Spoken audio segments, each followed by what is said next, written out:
Yo, what is up, guys? It's Cone back here again tonight with another episode of After the Buzzer. First of all, before we start this, I have beef with UPS because I ordered a Giannis shirt, as I mentioned in my last After the Buzzer video, and it was supposed to be here today, and I could have worn it in this video, would have been perfect for this Bucks win, and instead, for some reason, it just got inexplicably delayed, so it'll be here tomorrow. So if the Bucks win another game in this series, you will finally see the Giannis shirt. I just want to put that out there because I mentioned it, I started hyping it up, and it didn't happen. But the Bucks did get the win tonight, tying the series up 2-2 in what was an incredible game. This felt like a Game 7 in terms of the physicality, the questionable officiating, the ridiculously disgusting play a lot of the time. It's exactly what playoff basketball seems to be sometimes. And I do want to start with the play. I kind of will talk about some of the officiating, more so when I get to the Suns side of the ball, but I want to start off, massive shout out to Chris Middleton. This is the game I've been waiting for from Chris Middleton. Chris Middleton isn't Batman like some guys say he is. He's not the best player on this Bucks team, but there are nights where he looks like Kobe Bryant. And this was one of those nights. There's this meme out there, you might have seen it on Twitter, where it's like the Chris Middleton cycle, where it's like he plays poorly, he gets like underrated by media, he turns into Kobe, he gets overrated. It like goes like that, in a circle. Right now we're in the part where he plays like Kobe, because he just dropped 40 points, 6 rebounds, 4 assists, a ridiculous game from him, 15 of 33 shooting, so just under 50%, and he was taking a lot of shots in this one, and for good reason, because a lot of guys just couldn't hit. Giannis was being kind of more passive tonight. He was kind of being more of a playmaker, more of a decoy, a facilitator, and it ended up working out.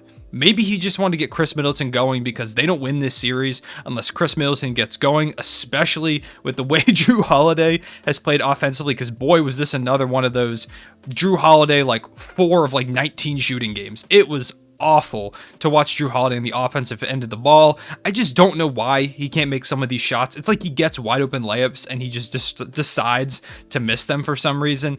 Great defense. He played phenomenal defense, especially on Chris Paul, who really sold in this game. I love Chris Paul, big Chris Paul fan, of course.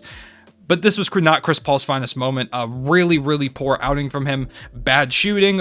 Really weird level of turnovers from Chris Paul. We don't see these at all from Chris Paul typically. We see Chris Paul, he's one of the most secure ball handlers. He always makes the right decision. And there were just so many moments tonight. I don't know what it was, but so many moments tonight where he just didn't make the right decision. There was a play at the end of the game where he slipped losing the ball, which really ended up sinking the Suns.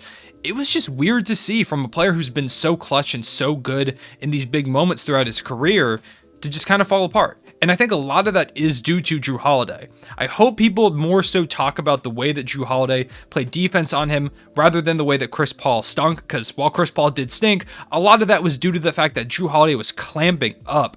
Jrue was great. All around, the Bucks were great defensively tonight. They made Chris Paul look like a very under average player. The only problem with the Bucks defense tonight was Devin Booker, and that was just because Devin Booker could not miss. Devin Booker turned into Kobe Bryant for this game, similar to the way that Chris Middleton did, with 42 points. It was ridiculous. It was just everything that Devin Booker shot was going in. If I was Pat Connaughton, if it was 2K, I would have broken my controller if I was Pat Connaughton, the way that Devin Booker was just hitting the most ridiculous shots I've ever seen. It was like, when they would show the slow-mo replay, Pat Connaughton's hand would be here, and Devin Booker was releasing the ball from right here. It was that close every single time, and he just kept drilling these crazy contested jumpers, threes, deep twos that he had his foot on the line, crazy turnaround mid-range jumpers. He had one crazy one on the baseline too, where he kind of got thrown off balance, and he's like, I'll just put it up, we'll see what happens. And of course, it went in. Booker's ridiculous. He's one of those guys where there are very few players in the league that can do it, but he makes the most contested jumpers look so easy. And a lot of NBA players do that. They make really hard shots easy, but Devin Booker just does it to another degree. He's one of the most fun players in the league to watch when he gets hot. He's got an underratedly smooth game, just turnaround jumpers, 3-point shots. He's a much better playmaker than people give him credit for. His ability, a lot like Chris Paul, to get to his spot in the mid-range, beautiful. Unstoppable most nights. The only problem with Devin Booker's game tonight was he couldn't stop fouling people, and he ended up having 5 fouls with 10 minutes left in that fourth quarter, and ultimately he had to sit out until about 5:55 left in the fourth quarter. Monty Williams puts him back in, and he, for a long time, does a great job not getting a foul. And then we've got the play that you've probably all seen. The second I tweeted about the play, it had like 400 likes. When I said that Devin Booker should have gotten a foul call, he goes up, he's on a fast break, and Jrue Holiday is going to the basket with the ball, and Devin Booker's alone, trying to guard the fast break. And instinctively, he wraps up. He puts an arm like around Jrue Holiday's back and puts his hand like on the ball. He does get a bit of ball there, but it was clearly a foul.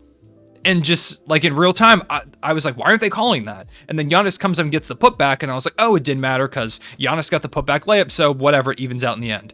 And then I remembered, if they called that, Devin Booker fouls out. And that's where you kind of wonder, did the refs like keep in mind that Booker had 5 fouls? Because for Booker, it just looked like a brain fart. He's a competitor, and he knows that it's much better to make a guy earn it from the free throw line than to get an open layup. So instinctively, I think he was just going to stop that layup by fouling Jrue Holiday hard, making sure he couldn't get to the bucket, because he couldn't. He like wrapped him up, and they just didn't call the foul on it. Pretty much everyone was complaining about it on Twitter, and the officiating in general this game was just bad. It was really bad. I'm not typically one to complain about officiating because a lot of times there's just bad calls on both sides and it kind of evens out. And that was a lot of the case tonight. There were bad calls on both sides. PJ Tucker got really frustrated a couple of times. He ended up having 5 fouls and not a single point. So that's how his night went. But ultimately, that Devin Booker one was crazy. And then at the end of the game as well, when the Suns are trying to get a trap to get the ball back, because if they keep playing this foul game, they're not going to win. They trap, and the ref just calls a foul. Like he was anticipating that Chris Paul and Cam Johnson, one of them, the two that were trapping Chris Middleton on the baseline, the ref was just anticipating one of them was going to foul. And neither of them did. Neither of them put a hand on Chris Middleton at all. And so it's like, why? Why are you calling that? It just felt like the refs like were way too, I don't know what the word, it just felt like they were off tonight. And I know officiating has not been great this year. I know that. And like I said, I'm not typically one to complain, but when it's an NBA Finals game and you have calls like as big as those, especially the Devin Booker one, like I don't want to see Devin Booker leave the finals at all. It takes away from it so much. I want to see the best players in this series on the court, but he fouled him. He did, and it didn't end up changing the result because the Bucks ended up winning anyways. A lot of credit to them. But that could have been huge. Imagine Booker goes out and scores like 10 in the final seconds of that game and the Suns win. And then you've got people talking about like, oh my God, did the league just rig it? Whatever. I'm just glad I don't have to hear about those narratives on my timeline or in my comment section now. But yeah, the Devin Booker foul call, not good. Officiating overall, not good. A lot of weird fouls. It was just super inconsistent. There were some times where they let them be as physical as they wanted to be. And then there were other times where a guy would like not like think about touching someone and they'd call a foul. If you're going to call it super physical, let them play out. Let them just play basketball. And, you know, the guys will adjust. But if you're calling it super physical and then you start calling those ticky-tacky fouls, like find a middle ground. Don't do both sides of the spectrum because you've got to just call the game in a consistent manner, and that was probably my biggest problem with the way the game was called tonight. But ultimately, what we're here to talk about is the basketball itself. Like I mentioned, Devin Booker, a monster. Chris Paul really struggled. Outside guys, DeAndre Ayton had 17 rebounds, 5 assists, but only 6 points. He's got to be better. Scoring, he's got to put up more points. I mentioned Jrue Holiday and Chris Middleton, but the best player in this Bucks team, Giannis, also had a great game, 26, 14, and 8, with the most ridiculous like alley-oop breakup block I've ever seen. It was crazy. It was some super athletic stuff. I'm going to keep mentioning it. This dude's knee was inverted like a week and a half ago. Maybe 2 weeks now. Week and a half ago to 2 weeks ago.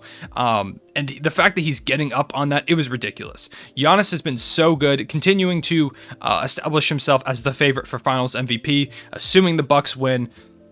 But the fact that he's been so good on this big stage, I'm so happy for him. And now we've got a 2-2 series. Once again, a lot of people were saying at the beginning of the finals when the Bucks went down 0-2, like, oh, this one's over. Oh, the Bucks can't come back. Like, we haven't already seen multiple 0-2 comebacks in these playoffs already. It's a tie series now. It's now a best of 3. And for a series that has been phenomenal already, I can't wait. I'm so excited. There have been a lot of people talking about how they haven't been enjoying these finals or like, oh, I'm not watching a Suns-Bucks finals. All right, cool. Your loss.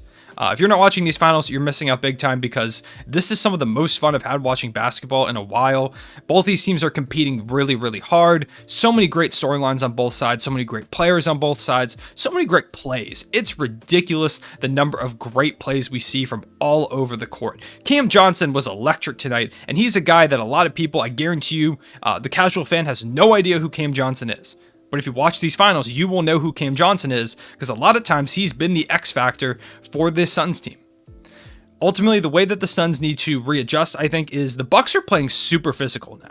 They're getting up on the Suns, they're making them really work for buckets, and they're just playing better on defense. I think that's the biggest thing for them. Their offense was not as good as it was last game. Last game, it was phenomenal. This game, it got kind of stagnant again, but I do think the Bucks have kind of found somewhat of a middle ground. It's not as bad as it's been a lot of times through the playoffs, but I would like to see it return a little bit more to the kind of like quick, like zipping around the court ball movement that they had in game 3 going forward if they want to win this series or at least take this next game in Phoenix. As for the Suns, you've just got to have Devin Booker and Chris Paul have a good game on the same night. Chris Paul's been great so far. Devin Booker has been kind of here and there, and tonight Devin Booker was phenomenal and Chris Paul was just bad. You've got to have those two on the same page, and you need to get DeAndre Ayton back to the level that he was producing.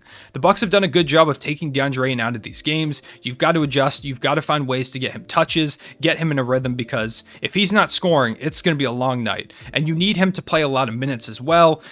It's tough with all that physicality because without Dario Saric, your backup big is either Cam Johnson small ball, which they did play a little bit tonight, or Frank Kaminsky. So DeAndre Ayton has to play a lot of minutes at the center position, and ultimately I think he will figure things out.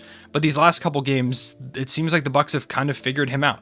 So it's interesting to see what these two coaches will do going forward, especially Monty Williams. Losing the last 2 games back-to-back, he's got to make some adjustment. Going home, it's a series. And I said this before the finals, but it's got a feeling of a classic. I feel like we're going to get a great ending, and the more I watch the series, the more I think it's going to end in a crazy fashion in a Game 7. So let me know what you thought of this game. Let me know what you thought of the finals in the comment section below. Who do you have winning the series at this point? Who do you think is going to win Game 5? And yeah, I appreciate you guys watching this. I'll see you guys later. If you made it this far, drop a Cash Chris in the comment section below. Shout Chris Middleton. Appreciate you guys watching. I'll see you guys later. Real one.